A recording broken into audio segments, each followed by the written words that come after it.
প্রিয় দর্শক, সবাইকে প্রীতি ও শুভেচ্ছা জানিয়ে শুরু করছে আমাদের সাপ্তাহিক আয়োজন ইসলামী ব্যাংক নিবেদিত স্মার্ট ব্যাংকিং অনুষ্ঠান। সঙ্গে আছে ডক্টর তৌহিদুল হক। দর্শক, এজেন্ট ব্যাংকিং সেটি বৈশ্বিকভাবে বিভিন্ন প্রক্রিয়ার মাধ্যমে এদেশের মানুষ কিংবা বৈশ্বিকভাবে নানাভাবে আলোচনা সৃষ্টি হলো। এখন সেটি কিন্তু বাংলাদেশের ব্যাংকগুলো এই ব্যবস্থা প্রচলন ঘটানোর ক্ষেত্রে পিছিয়ে নেই। আমাদের ব্যাংকগুলো 2013 সাল থেকে এজেন্ট ব্যাংকিং সেটি তারা এই শুরু করেছে। ফাইন্যান্সিয়াল ইনক্লুশনের যে প্রচেষ্টা মধ্য দিয়ে সকল আর্থিক যে পরিচালনার ক্ষেত্র কিংবা ফাইন্যান্সিয়াল যে মুভমেন্টের বিষয় সেটি একটি বৈধ প্রক্রিয়ার মাধ্যমে বা ব্যাংকিং প্রক্রিয়ার মাধ্যমে পরিচালিত করার প্রচেষ্টা হিসাবে বাংলাদেশে 2013 সাল থেকে এজেন্ট ব্যাংকিং এই প্রক্রিয়াটি শুরু হয়েছে। ব্যাংকগুলো তার যে নিজস্ব যে গাইডলাইন অথবা নির্দেশিকা রয়েছে সেটি অনুসরণ করে তারা করছে। একটি নির্দিষ্ট প্রক্রিয়ার মাধ্যমে এটি সম্পন্ন হয়।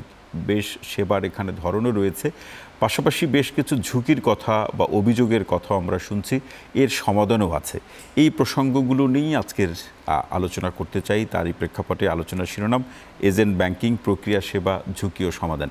একজন সম্মানিত আলোচক যিনি দীর্ঘদিন ধরে এই বিষয়টি নিয়ে কাজ করেন, তাকে আজকে আমরা আমন্ত্রণ জানিয়েছি। তার কাছ থেকে এজেন্ট ব্যাংকিংয়ের একেবারে শুরু থেকে শেষ, অর্থাৎ শুরু, এর পরিচালনা পদ্ধতি, প্রক্রিয়া, সেবা এবং যে ঝুঁকি অথবা অভিযোগগুলো আছে সেগুলো কিভাবে সমাধান করা যায় সেই প্রসঙ্গ তার কাছ থেকে আমরা আজকে আলোচনার মাধ্যমে শোনার চেষ্টা করব। আজকে সম্মানিত আলোচক হিসাবে আছেন মিউচুয়াল ট্রাস্ট ব্যাংকের head of agent banking department এবং সিনিয়র ভাইস প্রেসিডেন্ট মোহন কর্মকার। আপনাকে অনুষ্ঠানে স্বাগত জানাচ্ছি। শুরুতেই স্যার আপনার কাছ থেকে আমরা একটু বুঝে নিতে চাইবো, শুরুতেই বা বুঝতে চাইবো যে এজেন্ট ব্যাংকিং বলতে আসলে আমরা কি বুঝবো, অর্থাৎ একজন প্রান্তিক পর্যায়ের যিনি গ্রাহক তিনি এজেন্ট ব্যাংকিং বা এই ধারণাটি সম্পর্কে সবাই যে অবগত এমনটা আমরা বলতে পারছি না, নিশ্চয়ই আপনারাও বলতে পারছেন না। তাহলে এজেন্ট ব্যাংকিং বলতে একজন প্রান্তিক পর্যায়ের গ্রাহক কি বুঝবেন? এজেন্ট ব্যাংকিং বলতে আমরা পূর্ণাঙ্গ একটা ব্যাংকিং সেবাকেই বলবো। এখানে কিন্তু আমরা এজেন্ট ব্যাংকিংটা আমরা নাম দিয়েছি, অথবা বাংলাদেশ ব্যাংক শুরু করেছে 2013 সালে। এখানে যে বড় বিষয়টা সেটা হচ্ছে যে আমরা যদি স্বাধীনতা উত্তর বাংলাদেশকে একটু দেখি, তাহলে দেখা যাচ্ছে যে এই 54 বছরে বাংলাদেশে কমার্শিয়াল ব্যাংকগুলো মাত্র 11,500 মতো শাখা করতে পেরেছে, যেখানে এজেন্ট ব্যাংকিং 2013 সাল থেকে শুরু করে এ পর্যন্ত এসে ডিসেম্বর প্রান্তিকে 2024 হিসাব যদি আমরা নিই, তাহলে দেখা যাচ্ছে 21,500 মতো আমাদের এজেন্ট ব্যাংকিংয়ের শাখা হয়েছে। অর্থাৎ এই যে ব্যাংকিং আমব্রেলায় আনার জন্য এই এজেন্ট ব্যাংকিং অনেক গুরুত্বপূর্ণ ভূমিকা পালন করছে। এবং এই গুরুত্বপূর্ণ ভূমিকা পালন করতে যে অর্থাৎ একজন গ্রাহক, যেটা আপনি বললেন যে গ্রাহক কিভাবে এজেন্ট ব্যাংকিং এই বিষয়টা বুঝবে, গ্রাহকের দরকার হচ্ছে একটা ব্যাংকিং সেবা।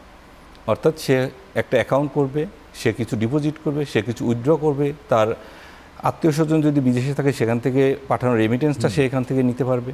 সে যদি লোন চায়, মাইক্রো লোন অথবা ছোট কোনো কৃষি লোন, সে এখান থেকে এই কাজটা করতে পারে। অর্থাৎ এই চাহিদাগুলো কিন্তু এজেন্ট ব্যাংকিংয়ের এই এজেন্ট আউটলেটগুলো সম্পাদন পূর্ণাঙ্গভাবে।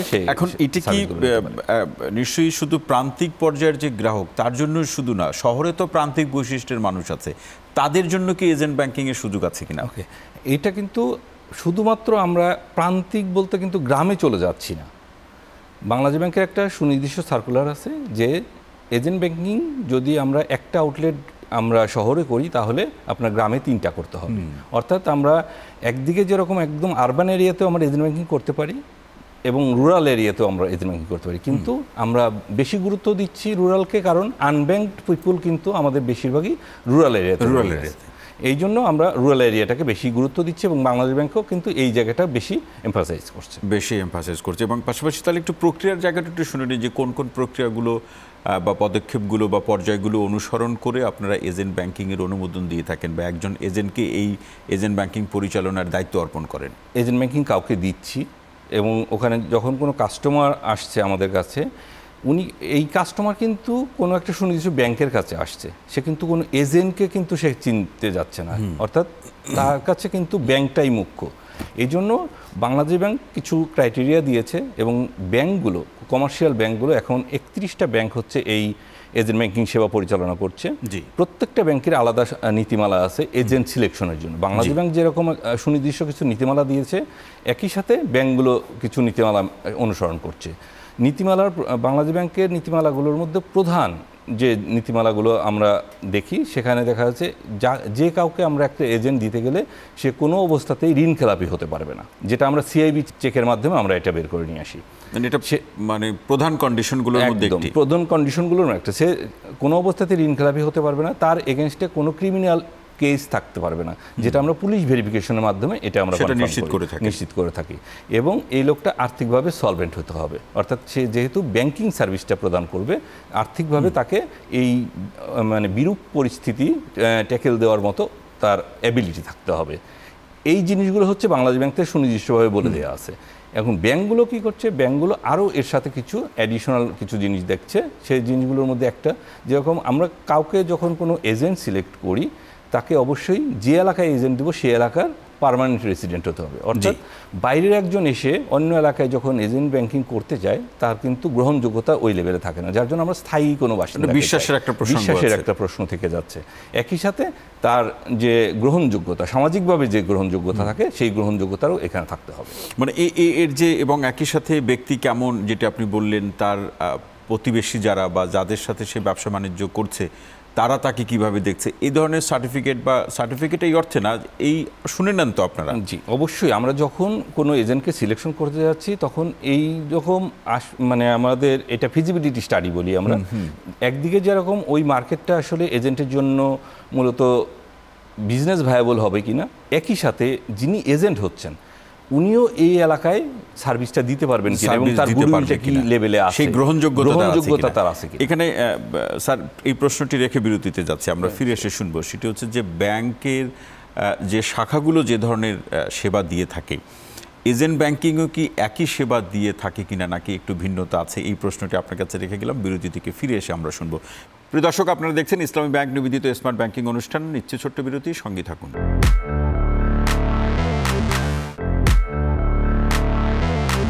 প্রিয় দর্শক, বিরতির পর আরও একবার স্বাগত জানাচ্ছি ইসলামী ব্যাংক নিবেদিত স্মার্ট ব্যাংকিং অনুষ্ঠানে। সঙ্গে আছে ডক্টর তৌহিদুল হক। যে বিষয়টি নিয়ে আজকে আলোচনা, এজেন্ট ব্যাংকিং প্রক্রিয়া, সেবা ঝুঁকি ও এর সমাধান কি, সম্মানিত আলোচক হিসাবে আছেন মোহন কর্মকার।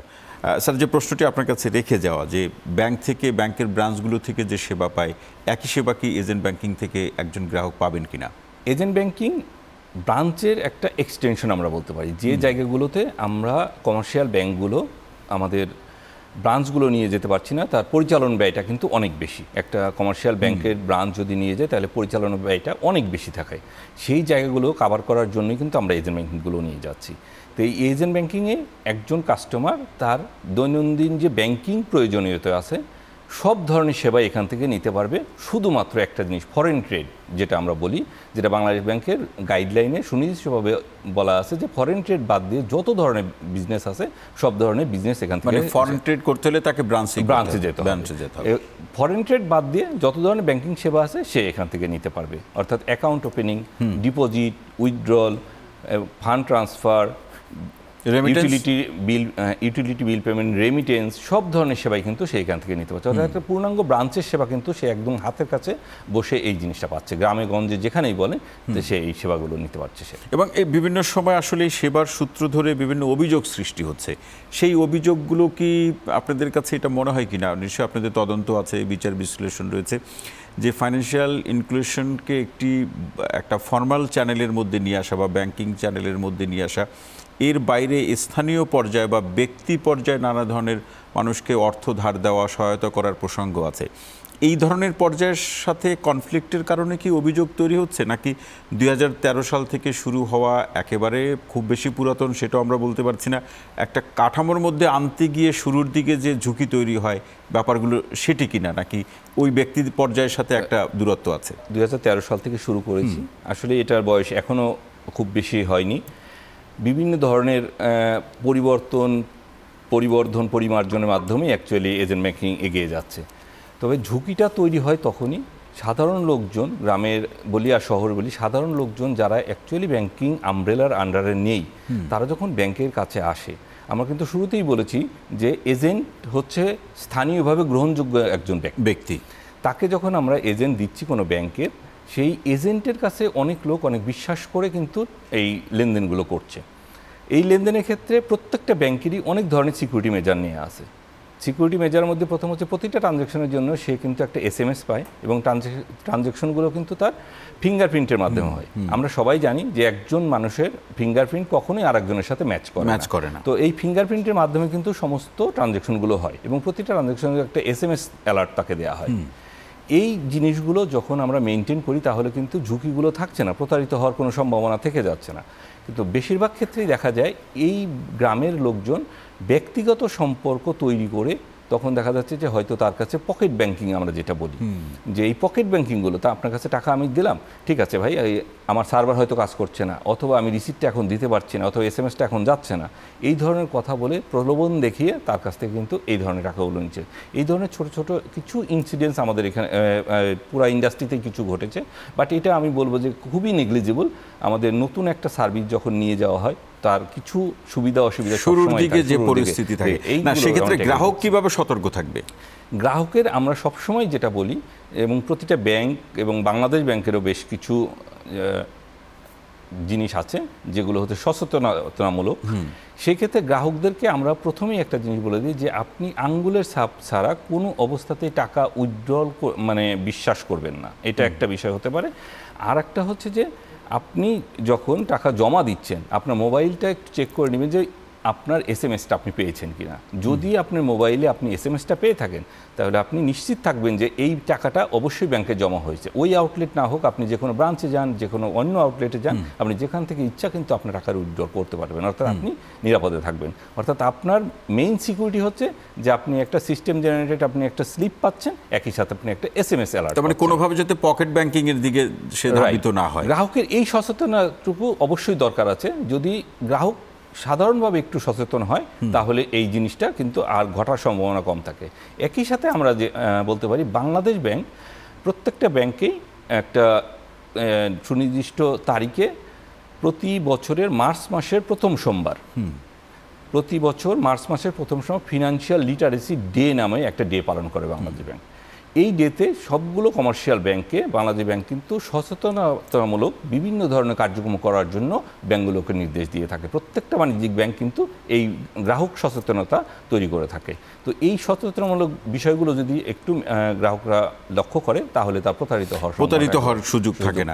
এবং এই যে আমরা আরও একটা বিরতিতে যাবো স্যার, এই দুটি প্রশ্ন আপনার কাছে রেখে যাই। গ্রাহকের সচেতনতার প্রসঙ্গে আপনি বলছেন যে ব্যাংকগুলো বাংলাদেশ ব্যাংকের নির্দেশনায় সেই উদ্যোগগুলো বা পদক্ষেপগুলো নিয়ে থাকে। এজেন্ট ব্যাংকিংয়ের প্রশ্নে সচেতনতা সৃষ্টি করার জন্য আলাদা করে কোনো উদ্যোগ নেওয়ার প্রয়োজন ব্যাংকগুলো মনে করছে কিনা, বা নিলেও তার ধরনটা কেমন হতে পারে, এটি একটি প্রশ্ন।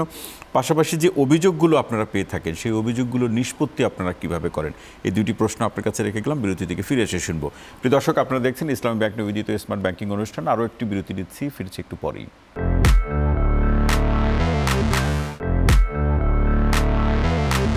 প্রিয় দর্শক, বিরতির পর আরও একবার স্বাগত ইসলামী ব্যাংক নিবেদিত স্মার্ট ব্যাংকিং অনুষ্ঠানে। সঙ্গে আছে ডক্টর তৌহিদুল হক। যে বিষয়টি নিয়ে আজকে আলোচনা, এজেন্ট ব্যাংকিং, প্রক্রিয়া সেবা, ঝুঁকি ও সমাধান। সম্মানিত আলোচক হিসাবে আছেন মিউচুয়াল ট্রাস্ট ব্যাংকের হেড অফ এজেন্ট ব্যাংকিং ডিপার্টমেন্টের হেড মোহন কর্মকার। স্যার, যে প্রশ্নটি রেখে যাওয়া আসলে ব্যক্তি পর্যায়ে এজেন্ট ব্যাংকিংয়ের প্রশ্নে বা এজেন্ট ব্যাংকিং বা যে ধরনের সেবাগুলো দিয়ে থাকে সেক্ষেত্রে গ্রাহককে আলাদা করে সচেতনতার প্রয়োজনটা ব্যাংকগুলো কীভাবে অনুভব করে, পাশাপাশি অভিযোগগুলো কীভাবে নিষ্পত্তি করে থাকেন?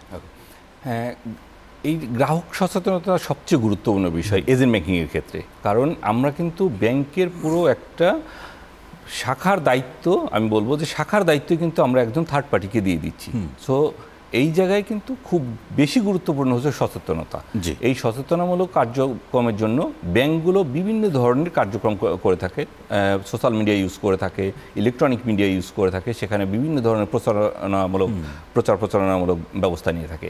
একই সাথে বাংলাদেশ ব্যাংকের যে জিনিসটা আমি বারবার বলছি যে বাংলাদেশ ব্যাংক কিন্তু বিভিন্ন ধরনের এই ধরনের গাইডলাইনগুলো ব্যাংকগুলোকে দিয়ে থাকে। এবং এই আর্থিক সাক্ষরতা দিবস যেটা বললাম যে এই বছর 3 মার্চ পালিত হয়েছে, সেখানে কিন্তু বাংলাদেশ ব্যাংকের ওয়েবসাইটেও যদি আমরা যাই বিভিন্ন ধরনের কার্টুন ভিত্তিক বিভিন্ন ধরনের অ্যানিমেশন ভিডিও তারা তৈরি করেছে। সেই ভিডিওগুলোতে একদম খুব সুনির্দিষ্টভাবে বলা আছে যে আপনি এই কাজটা করবেন অথবা এই কাজটা করবেন না। এই সচেতনামূলক কাজগুলো যদি কাস্টমার একটু করে তাহলে কিন্তু তার প্রতারিত হওয়ার সম্ভাবনা খুবই কম। একই সাথে ব্যাংকগুলো বিভিন্ন ধরনের প্রচারণামূলক কাজগুলো করে থাকে, বিভিন্ন কাস্টমার অ্যাওয়ারনেস প্রোগ্রাম করে থাকে, এবং গ্রাম অঞ্চলে যে জিনিসটা খুব গুরুত্বপূর্ণ সেটা উঠান বৈঠক করে থাকে। উঠান বৈঠকগুলো খুব ইফেক্টিভ হয় যে একদম ব্যাংকের অফিস অফিসার যখন বলছে যে আপনি এই কাজটা করবেন অথবা এই কাজটা করবেন না, আপনার এই সঞ্চয়টা এইভাবে রাখবেন এবং এই সঞ্চয়টা আপনারই ভবিষ্যৎ। এই অভিযোগ নিষ্পত্তির কিভাবে আপনারা করে থাকেন? আপনারা যখন কোনো অভিযোগ পান কিভাবে তার নিষ্পত্তি করেন? যখন কোনো অভিযোগ আসে আমাদের কাছে, প্রথমেই আমরা এটা তদন্ত করি। আমাদের ইন্টারনাল কন্ট্রোল যেটা বলি, ব্যাংকের প্রত্যেকটা ব্যাংকেরই কিন্তু অডিট ডিপার্টমেন্ট আছে। আমরা অডিট ডিপার্টমেন্ট দিয়ে আগে এই জিনিসটা আমরা দেখার চেষ্টা করি যে অ্যাকচুয়ালি এটা ব্যাংকের মধ্যে ঘটেছে কিনা এবং ব্যাংকের দায়ভার কতটুকু আছে। কারণ কাস্টমার কিন্তু ব্যাংকের উপর বিশ্বাস করে টাকাটা দিয়েছে। যখন দেখি যে ব্যাংকের ভেতরে প্রেমিসিসের মধ্যে এই ঘটনাটা ঘটছে এবং ব্যাংকের দায়ভার এখানে রয়ে গেছে, আর একটা বিষয় হতে পারে যে না, বেশি ইন্টারেস্ট অথবা বেশি লাভবান হওয়ার জন্য এজেন্টের সাথে ব্যক্তিগত কোনো লেনদেন করেছে, সেই ক্ষেত্রে কিন্তু ব্যাংক দায়ভার নিতে পারে না। এই ইন্টারনাল কন্ট্রোল যে আমাদের ডিপার্টমেন্ট আছে, অডিট ডিপার্টমেন্ট, এই অডিট ডিপার্টমেন্টের রিপোর্টের উপর ভিত্তি করে ব্যাংকগুলো এইগুলো নিষ্পত্তি করে থাকে। একই সাথে বাংলাদেশ ব্যাংক কিন্তু আমাদের কিন্তু ত্রৈমাসিক ভিত্তিতে যে বাংলাদেশ ব্যাংকে আমরা রিপোর্ট পাঠাই, সেখানে আমাদের বলতে হয় যে আমাদের ব্যাংকে এজেন্ট ব্যাংকিংয়ের মাধ্যমে কোনো প্রতারণার ঘটনা ঘটেছে কিনা এবং যদি ঘটে থাকে সেটা আমরা কীভাবে সলিউশন করেছি। এই প্রসঙ্গে মনিটরিং ব্যবস্থাটা কি? একটা হলো যে ধরুন অভিযোগ আসলো, তার প্রেক্ষাপটে তদন্ত হলো বা নিষ্পত্তি করার জন্য কিছু ব্যবস্থা আপনারা গ্রহণ করলেন, কিন্তু একটা ধারাবাহিক মনিটরিংয়ের মধ্যে তো এদেরকে রাখা হয়। সেই মনিটরিংয়ের ধরনটা কেমন? ওকে, এটা একদম ক্লোজ মনিটরিংয়ে থাকে। বাংলাদেশ ব্যাংক যখন আমাদেরকে লাইসেন্স দিচ্ছে, প্রতিটা এজেন্ট ব্যাংকিংয়ের জন্য আলাদা আলাদা করে এজেন্ট আউটলেটের জন্য লাইসেন্স দিচ্ছে এবং ওখানে সুনির্দিষ্টভাবে বলা আছে যে এই আউটলেটটা সুনির্দিষ্ট কোনো একটা ব্রাঞ্চের আন্ডারে এটা পরিচালিত হয়। অর্থাৎ ওই ব্রাঞ্চ কিন্তু এই এজেন্ট ব্যাংকিং আউটলেটটা হচ্ছে লুক আফটার করে। এই লুক আফটার করতে গিয়ে ব্রাঞ্চ ম্যানেজার অথবা ব্রাঞ্চের কোনো পিপুল অথবা এজেন্ট ব্যাংকিংয়ের জন্য ডেডিকেটেড যে টিম আছে, সেই ডেডিকেটেড টিম কিন্তু একদম প্রতিনিয়ত একটা ইন্টারভেলে সেই এজেন্ট আউটলেট পরিদর্শন করছে, কাস্টমারদের সাথে কথা বলছে, তার যে বিল ভাউচারগুলো আছে সেগুলো দেখছে। এগুলো হচ্ছে তার পিরিয়ডিক্যাল সমস্ত কার্যকলাপ, অর্থাৎ প্রতিনিয়ত এই মনিটরিংয়ের মধ্যে আমরা রাখছি। একই সাথে আমরা যদি কোনো অভিযোগ হবে, প্রত্যেকটা ব্যাংকেরই কল সেন্টার আছে, যদি কোনো ধরনের কোনো কল সেন্টারে কোনো কাস্টমার অভিযোগ করে আমরা সাথে সাথে সেই সুযোগ সবারই আছে, সেই সুযোগ সবারই। এবং এখানে আরেকটা বিষয় আলোচনা হয়, যদিও সেই আলোচনাটা খুব বেশি জোরালো না, তারপরেও যেহেতু আপনাকে আজকে সম্মানিত আলোচক হিসেবে পেয়েছি, একটু শুনতে চাই। সেটি হচ্ছে কোনো প্রভাবিত হয়ে কোনো এজেন্টকে এজেন্ট ব্যাংকিংয়ের অনুমোদন দেওয়া এমন কি ঘটছে বাংলাদেশে? ওকে, তো আমি এটুকু বলবো যে প্রভাবিত হয়ে অ্যাকচুয়ালি এজেন্ট ব্যাংকিং দেওয়ার সুযোগটা নেই। কারণ হচ্ছে প্রথমত এজেন্ট ব্যাংকিং একটা ব্যাংকের বোর্ড অফ ডিরেক্টরস দ্বারা এটা অ্যাপ্রুভ হয়, তারপরে এই প্রপোজালটা চলে যায় বাংলাদেশ ব্যাংকে এবং বাংলাদেশ ব্যাংকের যে পলিসি ডিপার্টমেন্ট আছে বিআরপিডি থেকে এটা অ্যাপ্রুভ হয়। অ্যাপ্রুভ হওয়ার পরে মূলত তাকে এই লাইসেন্সটা দেওয়া হয় এই জিনিসটা এই এজেন্ট ব্যাংকিং করার জন্য। সো এখানে প্রভাবিত হয়ে অ্যাকচুয়ালি এজেন্ট দেওয়ার মানে সুযোগটা আমি বলবো যে নেই বললেই চলে। মানে একেবারে আমরা শেষের দিকে এটা একটু শুনে নিতে চাই যে ধরুন গ্রাহকের সচেতনতার প্রসঙ্গ নিয়ে আপনি বলছেন, এটা তো কোনো বিকল্প নাই। যারা এজেন্ট ব্যাংকিংয়ের গ্রাহক হবে সে কি করবে না এটা তো তার জানা থাকতে হবে। কোনো এলাকায় আপনারা এজেন্ট ব্যাংকিং শুরু করলে অনুমোদন দিয়েছেন, সে শুরু করতে চায়, শুরুতে কি কোনো ইনসেপশন সেরিমনি হয় মানুষকে জানানোর প্রশ্নে? আমরা যখন কোনো এজেন্ট ব্যাংকিং শুরু করি কোনো এলাকায়, সেক্ষেত্রে আমরা কয়েকদিন আগে থেকেই ওই এলাকায় কিন্তু একটা মার্কেটিংয়ের ব্যবস্থা করা হয়। একই সাথে যেদিন এই আউটলেটটা ওপেন হয় সেদিন কিন্তু অনেক বড় ধরনের একটা গ্যাদারিং করা হয়, অর্থাৎ লোকজনকে জানানো হয় যে এখানে একটা ব্যাংকের বিভিন্ন পর্যায়ে জানানো হয়। অর্থাৎ লোকজনকে না জানিয়ে চুপি চাপি কোনো কিছু করার এখানে আসলে সুযোগ নেই। কারণ এটা হচ্ছে এক পাবলিককে জানানোর জন্য। ওই যত লোক জানবে এজেন্ট তত প্রফিটেবল হবে, একই সাথে কিন্তু ব্যাংক নিরাপদ থাকবে এবং কাস্টমার নিজেও নিরাপদ থাকবে। সেই গ্রাহকের জন্য কি বলবেন একেবারে দুই এক লাইনে? গ্রাহকের জন্য একটা কথাই বলবো যে আপনার আজকের সঞ্চয় ভবিষ্যতের জন্য আপনার কাজে লাগবে। এই সঞ্চয়টা আপনি নিরাপদে রাখার জন্য আপনি যখন ব্যাংকে টাকা জমা দিচ্ছেন, সেটা যে পর্যায়েই হোক, অবশ্যই ব্যাংকে যে আপনি টাকাটা জমা দিন এবং আপনার SMS এবং আপনার রিসিপ্টটা আপনি বুঝে নিন এবং কোনো এখানে বিশ্বাস পকেট ব্যাংকিংয়ের যাতে কোনোভাবে তারা এই প্রভাব দ্বারা যাতে প্রভাবিত না হয়। মোহন কর্মকার, আপনাকে অসংখ্য ধন্যবাদ আজকের আলোচনায় আমাদের সময় দেওয়ার জন্য। আপনাকে অনেক ধন্যবাদ। জি প্রিয় দর্শক, আজকের মতো ইসলামী ব্যাংক নিবেদিত স্মার্ট ব্যাংকিং অনুষ্ঠানটি এখানে শেষ করছি। সবাই ভালো থাকুন, সুস্থ থাকুন, নিরাপদে থাকুন। সঙ্গে থাকার জন্য অসংখ্য ধন্যবাদ।